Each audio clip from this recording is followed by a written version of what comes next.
Hey, James, welcome to the show. As a way of getting started, give us a little background on yourself.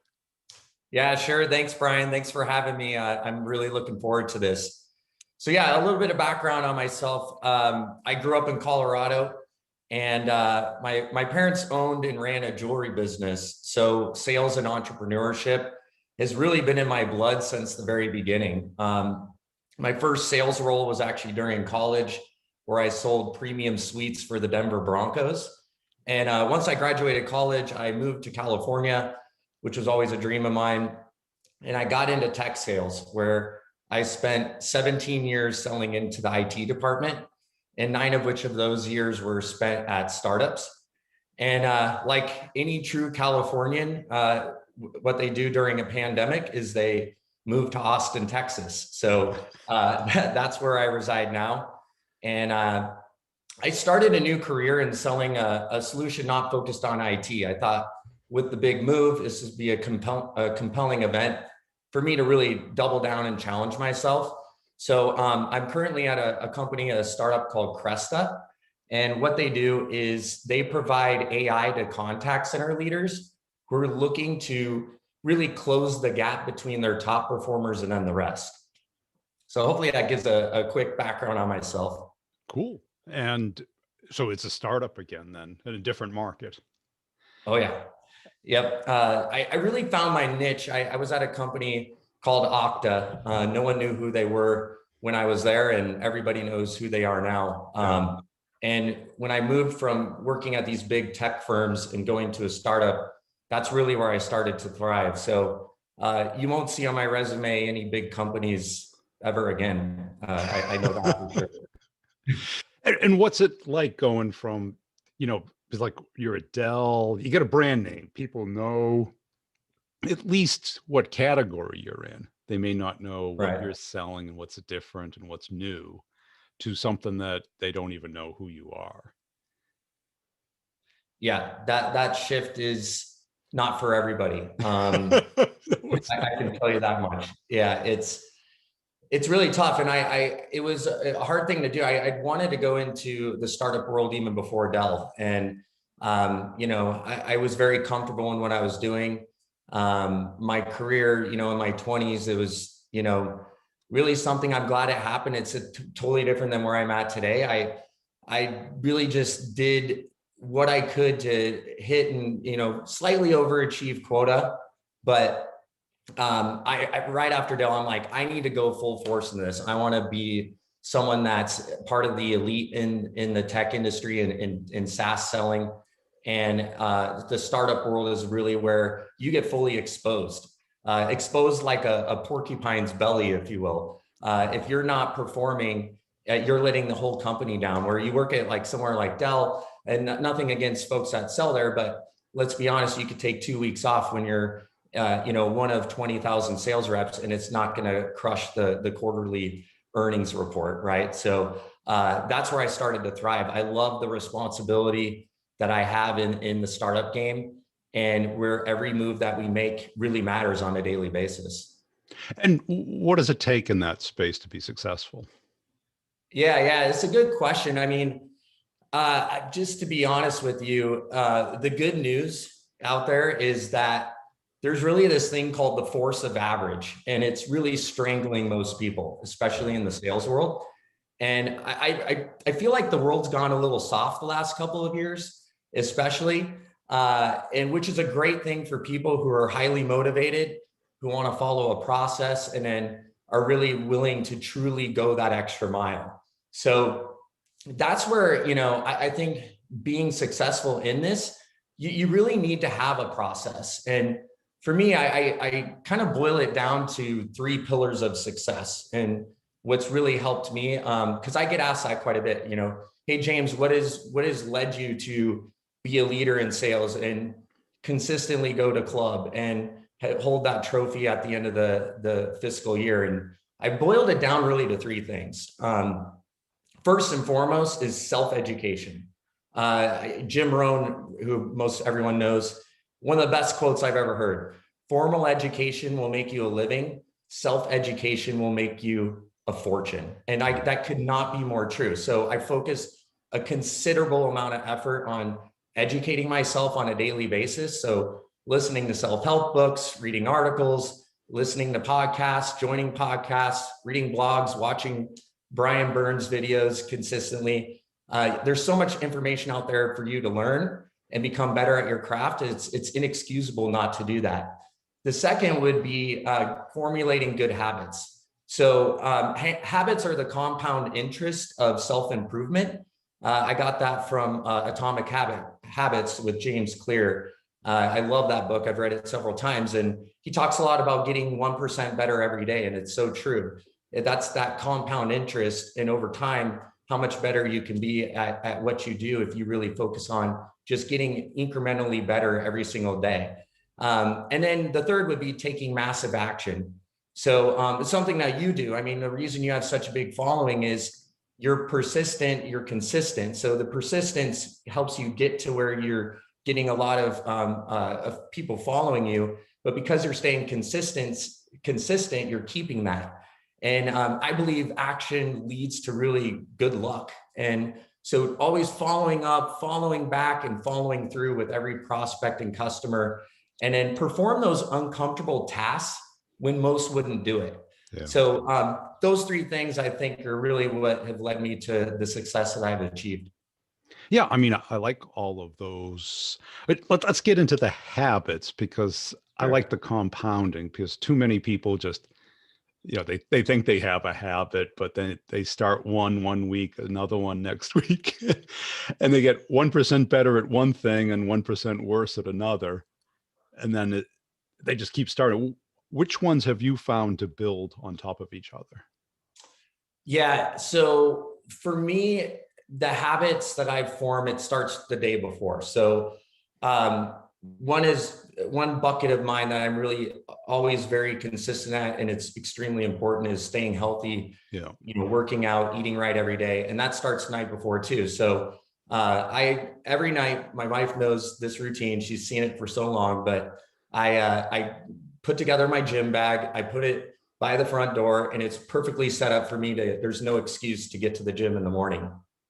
So I set that up the night before.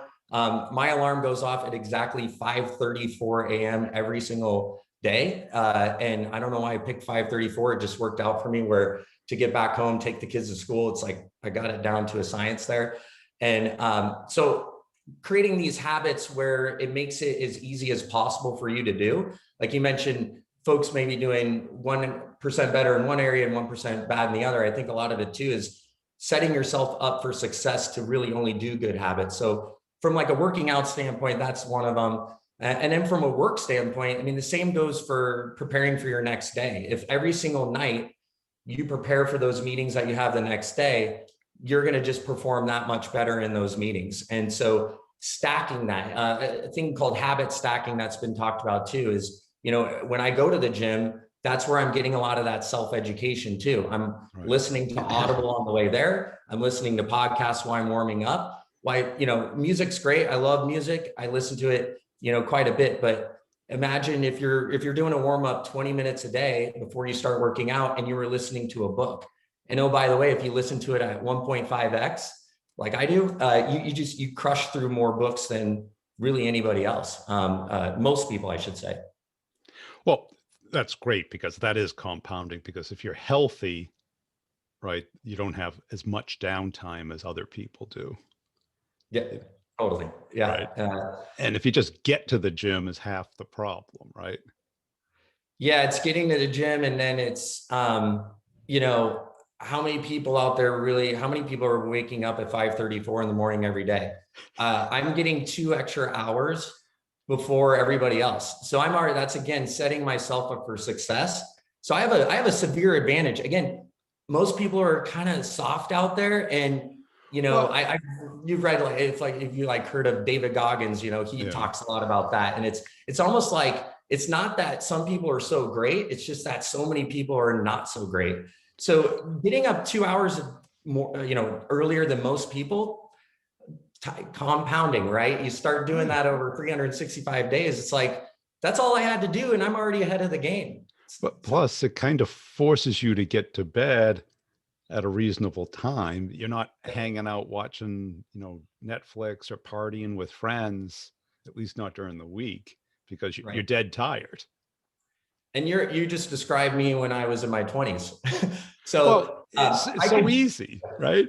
yeah, it's so easy, and it created, I got by, and I definitely worked my butt off even in my 20s. But again, working at those big, large companies, you can kind of hide around. And I'll be very honest, there were days where maybe I would go out and I got up at like 8:39 and I'm like, oh my gosh, I got to scramble for this first call. Those days are long gone. I mean, I have a wife and two kids, number one, but number two, I took my career much more serious the last 10 plus years. And that's, again, going back to that preparation. I can't really prepare the way I need to perform at the level that I do if I'm out partying the night before, when I've got, 4 or 5 work meetings the next day. And let's talk about it applying to sales, because, you know, I like the education, and that's important. But I think a lot of people like listen to books and podcasts, and they take the entertainment part of it, but not the education part of it, where they go, oh, that's new, that's neat. But then they don't try it. They don't integrate it. They don't compare it to what they're currently doing. How do you keep that improving, like you do Yeah, your yeah, no, body and your mind? it's funny. You're kind of describing a lot of what I sell at Cresta, where we're bridging this gap, not only of performers, top performers, and then bottom, but it's insights and action. There's so many insights that folks get, but putting it into action is the key. I mean, there's so many seminars. You can go listen to Tony Robbins. You can go to all these things. You get out and you're pumped up, and then Monday happens, and you're back to that. So for me, this is where organizational skills really come in, and holding yourself accountable.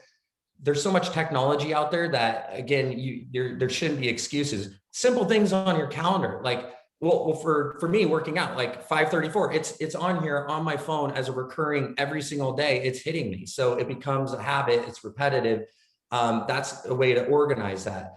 If you're prospecting, if you're in sales and you're trying to make sure that you're always keeping that pipe full, well, do you have a recurring meeting every day to at least block at least 1 hour a day to do prospecting?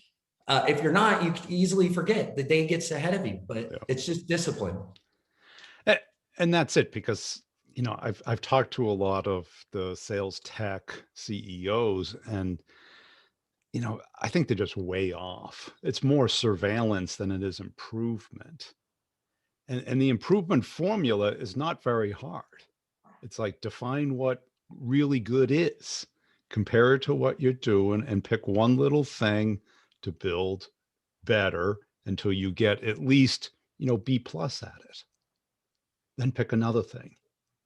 What everybody does is like pick 10, and then they get overwhelmed and they go back to normal, go back to lazy, right? They wing it. Yep. Yeah, it's like a marathon. I mean, you got to chunk it out. If you just went into a marathon, you're like, oh my gosh, I got to run 26 roughly miles. It's like, it's overwhelming. But if you start chunking that marathon out, it becomes much easier to manage and really set your focus. Right. And, sales has that labor part, like the running, because I'm a runner, but, is my stride going to become the thing that differentiates me? No, it's labor. But a lot of sales, it's the stride. It's how well you communicate something, how well you build rapport, how well you build a need, how well you are empathetic about them. And I think that's the missing piece that a lot of people aren't getting. I completely agree. And you can get it through 5 or 10 years of osmosis and trial and error, but that's not the smart way to get it. Right. Yeah. And what have you seen that the great salespeople do differently than the average salespeople? Yeah, I think we've talked a little bit about it. I mean, I think it's like anything. This force of average is upon all of us, where our brains, the way humans are, we just scientifically try to go the least path of resistance. Of course, yeah. And so that alone, if you're able to, your mind tells you to stop doing something, and then most everyone stops. But if you can really overcome some of the things that your mind's doing and push that extra 10, 20, 30%, in really any task, anything you're doing. It could be running, it could be in sales. It's that separate. There's just the majority are in that bucket that just their mind starts telling them, oh, this is getting hard. And then they stop. The elite, they keep going. And I see it across any company I've worked for. The folks are at the top. They're always doing the extra things and they keep going. It happens every time. And it sounds so simple because it is, but it sounds simple, but it's hard to do.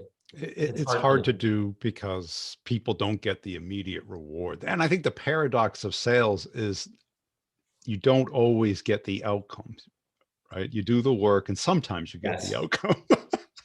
Oh, I know that well. Right? And especially with startups, you rarely get the outcome, right? Yeah, there's a lot of variables, but I will say if you stay consistent at doing and following your process and having that massive action, you're going to create opportunities that you never could imagine, right? And over time, in that compounding, you may have lost a deal here, there, and here, but if you look at reflect on the year, you should be over your number if you're doing this the right way. I mean, the process still comes into play where it's going to benefit the individual at some point. And talk to me about like your calendar, because I see this as something that a lot of people, they barely manage the current day, never mind the week, and rarely the next week. And beyond that week, they don't even look at. And this is like with managers and CEOs as well. How do you because your time is really what you have. Yeah. Yeah, absolutely. So in terms of managing the calendar, I mean, I kind of take a look at from like I break it, kind of go backwards as I look at like a W-2 that I want to hit. And then I start breaking down what that equates to on a daily basis. So how many discovery meetings does that equate to? How many actual opportunities that are qualified does that relate to? And then breaking it down to like literally how many deals do I need to close based on our current average sale price and average deal size. So doing it that way, if you're going through your week, you know how many meetings you need to have. I know I need to have at least 10 discovery meetings each week to equate to the W-2 that I want to do. Yeah. And if one week it's 8, you better make sure that you're doing 12 the next, so you can keep that consistency.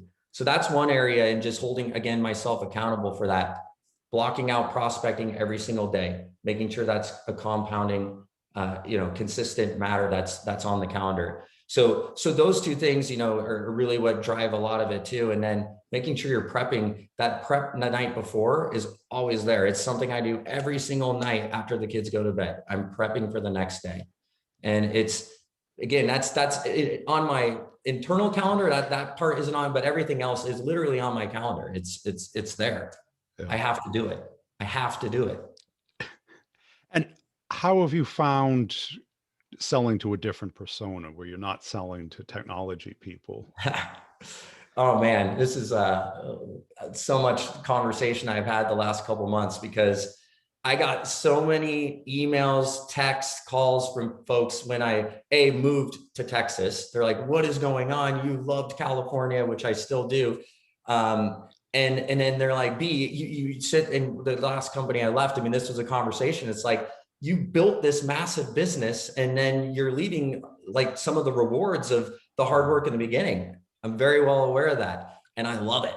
I love to challenge myself. I wanted to get out of my comfort zone. I sold 17 years into the Southern California market. And each job I went to, it actually became pretty easy for me to just hit the ground running. Yeah. And most are like, you're crazy. Like, what are you doing? I did that all on purpose. Like, I want to go into this. And if I can reach the top here and become number one at this company and beyond, that's worth much more. I look at Tom Brady. I didn't love him in the beginning of his career, but my respect for him just is immense now. I mean, I love the guy now. For anyone like him or Peyton Manning that went to another team and win a Super Bowl, it's just like, that's how you know you did it, Right, but answer the question, like, because who are you selling to now? Is it sales leaders? Oh, who am I? Yeah, so I'm sorry. So as far as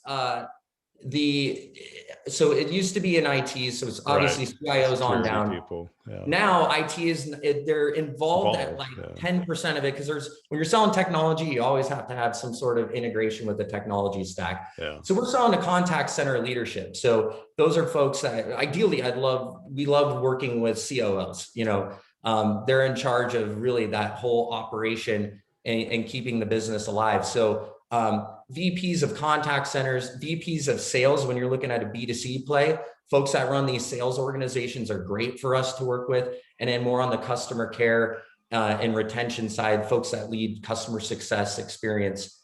Those are our real, those are the target people that we're after. But they're hard to get a hold of, right? Yeah, anybody with a VP title is any really decent-sized company. So absolutely, yeah. And what do you find working for you? Is it cold calling? Yeah. Is it email? Is it networking? Is it? Yeah. I mean, it's all of that. It's the whole engine, right? So pipeline if you go through like the actual sales process and doing the pipeline generation, it's traditional things like personalization. We go in there and I make sure every single person I'm going after, I'm more of a qualitative person, quality versus quantity when it comes to prospecting efforts. I don't want to just spray and pray and shoot a machine gun. I'm more of a sniper, where you got to learn a lot about that person, as much as you can find before you go into that, and then being concise with it. As far as what you asked there around like what channels am I using? The triple threat, right? So email, phone, and LinkedIn. Those are the top three that I'm using. And like every interaction, I do all three of those. Start with a call. I still think cold calling it's not going to die for quite some time. In fact, it's become our best tool here at Cresta to get in front of people, because I think a lot of people, the younger generation especially, really loves to use technology that's automated to get out to these folks.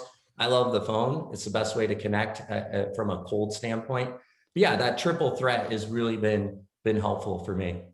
And how about your territory? You probably have a big territory, I'm guessing. Yeah. Just being at a startup, it's bigger. So we do really well in like that Fortune 1000, Fortune 2000. So we are more territory based. I mean, I came in and I was sub 40 employees, and now we have over 80, and I've been here 3 months. We're going to double. Have you again. closed anything yet? Yeah, we are. It's insane, and by the way, anyone who's looking for customer success or post sales, we are really hiring right now, because all the pipe and then what we've closed, we now need to obviously deploy that. But yeah, my territory, I'm in Texas, so I try to stay in the Tola region as much as I can, but I have various customers throughout the country, even one in the UK. And is the company based in Texas also? No, we're in the Bay Area. We're in San Francisco. And how have you found selling into Texas different than Southern California? Yeah, it is a little different. I'm still getting the y'all thing. I've caught myself using that a little bit. I would say it's a little bit slower paced, but it's not what I thought. People were warning me of that. I think people are very tech savvy here, especially in Austin, Texas. I mean, they call it Silicon Hills, right? It's the next Silicon Valley. It's been a lot of fun. And you say that, what's funny about that is if you read what's going on, most of California is moving to Texas. So there's a lot of similarities with folks I'm working with. Yeah, I mean, I covered Texas at one company. I liked it because people were straight. Meaning they tell you exactly what they think. Yep. And it's just plain on the table. As opposed to, California is like people love to learn, and network, but that can be false positive, right? You can interpret that the wrong way. In Texas, you can eat up the Amex bank account pretty quick, taking people out there. Yeah, people aren't going to meet with you here just for the hell of it. You're right about that. Yeah, I love that. I sold my first job out of college. I sold into New York City at Hewlett Packard, and that was the best in terms of being direct. I mean, I get along real good with those people. We don't want to waste any time. And here, being in the central region, I think it is kind of in the middle, but more on that side, like you said, is being more direct, honest, genuine. Part of the reason I moved here. Yeah. And do you have a sales development rep, or are you completely Yeah, autonomous? yeah, we have several. So we're close to 10 of those folks now. So another area where we're rapidly hiring. Do you get any inbound? We do. Yeah. We've been getting quite a bit lately because you look at, if you follow the VC market, when I came on, we had Andreessen, Horowitz, and Greylock, which are top behemoths, which drug me here in the first place because I'm used to those folks from previous roles. We just nailed Sequoia. So now you have, I don't think it's ever been done where you have, I mean, these are the three top VCs in Silicon Valley, arguably, but I don't know how you could argue against that. The combination of that has led to a lot of inbound. I mean, those folks know everybody. They built all these companies that we're all using their products from. So. And did you move to Texas first and then get the job, or? It was all in motion. I knew two things. I wanted to, my wife and I were like, we want to move out of Southern California. Our kids are young. We want that genuineness, what you described earlier, that's a big reason, plus no state taxes. That obviously had something to do with it too. But yeah, we knew that. And then I was 100% dead on getting out of selling into IT to challenge myself. Did 17 years of it. So I knew that. And I was in these conversations with Cresta during the move. And then once I got here, settled in, boom, went full force. And what do you think the biggest epiphany you had in your sales career that took it from being okay to great? Yeah, this is a great question. So believe it or not, when I was at Okta, some people may not even know this that know me from Okta, but my first year, I was actually put on plan. And it's the first time I had ever had that. And I was put on plan and I hit 100% of my number, which we could dig into that later, but that was really the beginning of really elevating my career. I was like, I couldn't believe that, number one. I wasn't put on plan where they were like trying to force me out. I think it was really a motivation factor. And that next 12 months, I went on stage and I was the number one rep in the entire company.